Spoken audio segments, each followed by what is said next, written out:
Парламент референдумду дайындоо боюнча мыйзам долбоорун карайт.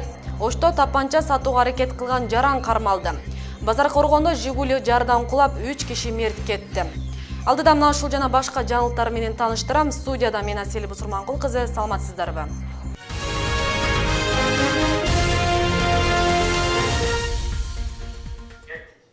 Базар Коргон районунун Арстанбап айыл аймагындагы Кызыл Октябрь айылында Жигули унаасы жолдон чыгып жарга түшүп кеткен. Натыйжада 3 киши каза болгонун өзгөчө кырдаалдар министрлигинен билдирди. Маалыматка ылайык кырсык кече 16 октябрда саат 9:40 болгон. Унааны башкарып келе жаткан айдоочу Орусиянын жараны экени аныкталды. Окуя болгон жерге куткаруучулар келип, маркумдардын сөөгүн алып чыккан. Ош шаарынын 27 жаштагы тургуну ок атуучу тапанчаны сатууга аракет кылып жаткан жеринен кармалды. Бул тууралуу Ош облустук ички иштер башкармалыгынын маалымат катчысы Жеңиш Шашырбаев билдирди. Маалыматка ылайык уюшкан кылмыштуулукка каршы күрөшүү башкы башкармалыгынын кызматкерлери издөө операциясын жүргүзгөн учурунда Ош шаарынын 27 жаштагы жараны кармалган. Ал Навай эс алуу багында револьвер үлгүсүндөгү ок атуучу тапанчаны сатууга аракет кылган. Бул факты боюнча кылмыш иши козголуп, тергөө иштери улантылууда. Парламент референдумду дайындоо боюнча мыйзам долбоорун карайт. Аталган мыйзам долбоору дүйшөмбү, шейшемби күндөрү профилдик комитеттердин талкуусуна чыгарылат. Андан кийин 19 октябрда парламенттик жалпы жыйынында каралмакчы. Анда депутаттар баш мыйзамды өзгөртүү боюнча референдум өтчү күндү аныктоосу керек. Буга чейин биринчи окууда кароодо референдумду 4 декабрда өткөрүү сунушталган. Бирок жергиликтүү кеңештерге шайлоо 11 декабрга белгиленгенине байланыштуу референдумду да ушул күнү өткөрүү каралууда. Баш мыйзамды өзгөртүү демилгесин парламенттеги 5 фракция демилгелеп алып чыккан.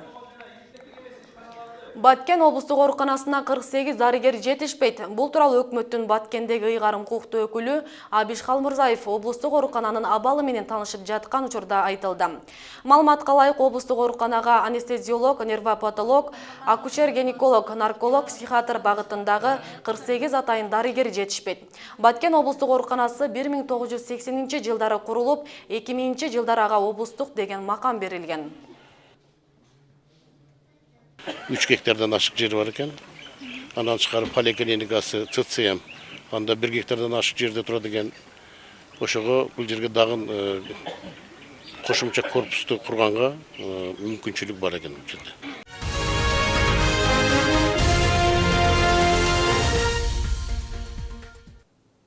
Каракулжанын Алайкы айыл өкмөтүнө кышкысында транспорт каттамы токтобошу мүмкүн. Ал бир гана жолдун оңдолушуна көз каранды. Бул тууралуу жергиликтүүлөр билдирип чыгып, өкмөт өкүлдөрүнөн каржылай жардам сурашууда. Азыркы күндө жолдун начардыгынан карды сүрдүрүүгө техника тартылбай. Алайкулуктар кышкысын ары бери каттай албай кыйналып келишет. Жол азабын тарткан каракулжалыктардан Алмаш Бараталиева кабар алды. Деңиз деңгээлинен 3000 метр бийиктикте жайгашкан Алайкы айыл өкмөтүндөгү Күйөташ айылында жол бир топ жылдардан бери начар абалда. Негизи жолго ушул убакытка чейин асфальт төшөлө элек, убактылуу гана шагыл төгүлүп абалдан чыгып келишкен. Ал эми кыш мезгилинде кар калың жааганда жол жабылып каттам токтойт. Мында кар ортушуп калган мезгилдерде бизге техника унаалар каттабайт. Продуктубузду биз күз башынан эле мына ноябрь, декабрларда эле камдап алабыз биз. Унубузду, кантыбызды, шекерибизди. Жол азабынан арылуу үчүн жашоочулар транспорт министрлигине бир нече жолу кайрылуу жасашкан, бирок жыйынтык чыкпай келет. Көмөк күтүүдөн тажаган жергиликтүү бийлик жол оңолот деген үмүттү үзүп коюшкан. Эми көйгөйдү баары эле билет да, биздики кар ортушкөндө кар түшүп калат жолдо, 1 ай 2 ай жок болот. Ал мезгилдерде суранып нарактан ачып атышат. Анан билбейм, эми асфальт жол түшүшүнө биз азыр жакынкы ортодо үмүт деле жогураак эле. Айылдыктар жолду оңдоону эми өздөрү колго алууну көздөшүүдө. Ага кеткен каражатты айылдык фонддон алабыз дешет. Эгер жол маселеси чечиле турган болсо, кыш мезгилинде да айылдан шаарга барууга мүмкүнчүлүк түзүлөт. Жолдун оңдолушунан үмүтүн үзгөн алайкулуктар абалдан чыгуунун айласын табышкан.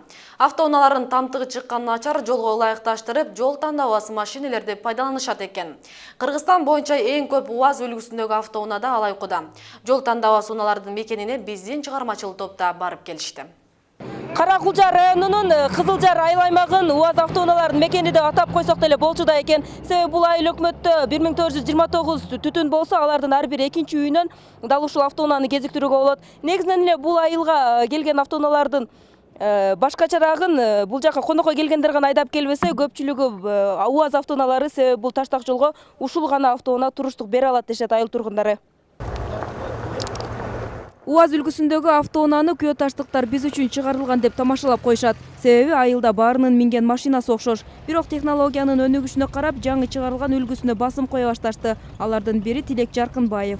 Биз жакта башка машина алганга, башка машина биздин айылдарга чыдабайт да, биздин алайкугачы. Мисалы шаардагы биздин туугандар, коноктор келгенде өздөрүнүн жеңил машинасы менен келишет. Эң кызыгы үлпөт тойлордо кымбат картеж деп баш ортушпайт. Акыркы үлгүсүндөгүсү болсо эле болду. Жол тандабасына үңкүр-чуңкур өйдөлүштөргө деле карабай буйрутма ала берет экен. Айылдагы жол тандабас унааларга алды 40 жыл иштетип жүргөндөрү да бар. Машина бышык жана чыдамдуу болгон үчүн катаал жолдо 4 жылда бир оңдотушат экен. Ал эми дөңгөлөктөрү 2 жылда бир алмаштырылат. Алмаш Параталиева, Айбек Беделбеков, Ынтымак. Балдарга аркыл кырдаалдагы коопсуздук эрежелерин үйрөтчү онлайн курсу Билим берүү министрлиги ЮНИСЕФ менен биргеликте иштеп чыкты. Анда ар кандай табигый кырсыктарда, өрт жана башка чукул кырдаалдарда өздүк коопсуздукту сактоонун эрежелери окутулат. Бул онлайн курс 3W чекит коопсуздук чекит KG сайты аркылуу үйрөтүлөт. Билим берүү министрлиги ЮНИСЕФ менен бирге буга чейин өлкөдөгү мектеп имараттарынын сейсмикалык туруктуулугу боюнча изилдөө өткөргөн. Анда өлкөдөгү мектептердин 80% жакыны оңдоого муктаж экени белгилүү болгон. Анын негизинде Билим берүү министрлиги коопсуз билим берүү жайлар аттуу программа иштеп чыккан. Чукул билдирүү 17 октябрдан 19 октябрга чейин туруксуз аба ырайы күтүлөт. Өзгөчө кырдаалдар министрлигинен билдиришкенде, бүгүн Чүй, Талас, Жалал-Абад облустарында мезгил менен жаан жаап, тоо этектеринде жана тоолуу райондордо кар жаашы, айрым жерлерде жаан-чачын катуу жаашы күтүлөт.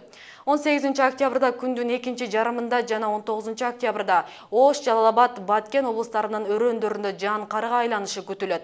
Мындай жаан-чачындуу аба ырайы айыл чарба иштерин, автоунаа, энергетика жана коммуналдык кызматтардын ишин, жайыттарда малды кармоону кыйындатат. Абанын температурасынын абдан төмөндөшү жыйналбаган жашылчага, мөмө жемиштерге жана казылып алынган картошка, кант кызылчасы үчүн коркунучтуу. 15 октябрда футбол боюнча Кыргызстан топ лигасынын кезектеги турунда өлкө чемпиону Алай менен Бишкектин Дордою беттешти. Чемпионатта эки команданын кимиси жеңсе чемпион болууга жакшы мүмкүнчүлүк алат болчу. Бирок бул беттеште командалар тең чыкты. Биринчи бөлүмдө стадионго келген 4000дей күйөрман гол көрбөдү. Экинчи бөлүм аяктап кошуп берилген 4 мүнөттөн биринчисинде Дордой пенальтиден эсепти ачса, беттеш бүтөрүнө 1 мүнөт калганда Алайда 11 метрликтен гол киргизип жеңилүүдөн кача алды. Бул турдан кийин 36 упай менен Алай Дордой алга биринчи орунду бөлүшүп келе жатат. Бирок алга командасынын биринчи оюну көп. Эгер Алай алдыдагы беттештердин барында жеңишке жетсе, экинчи рет катары менен өлкө чемпиону болот. Бир эле оюн болду деп ойлойм. Бир аз преимущество бизде болгон себебинен калыстар бир аз жардам берген себебинен бир кичинекей бир фол үчүн эле свисток берип, алар жака көрсөтө бергенден фолунан өзүңүздөр көрөсүздөр, бул элдин баары эле көрүп турат, калыстык жактан баардыгыбыз эле нааразыбыз. Бул пенальти болгон себеби ооба, мен бул жерде эки пенальти койгон себебинен мен толук калыс менен биргемин. Сиздер ушул сатка алынган жаңылыктар менен тааныш болдуңуздар. Ушул жана башка жаңылыктарды сиздер биздин Ынтымак чекит KG сайтынан дагы таанышсаңыздар болот.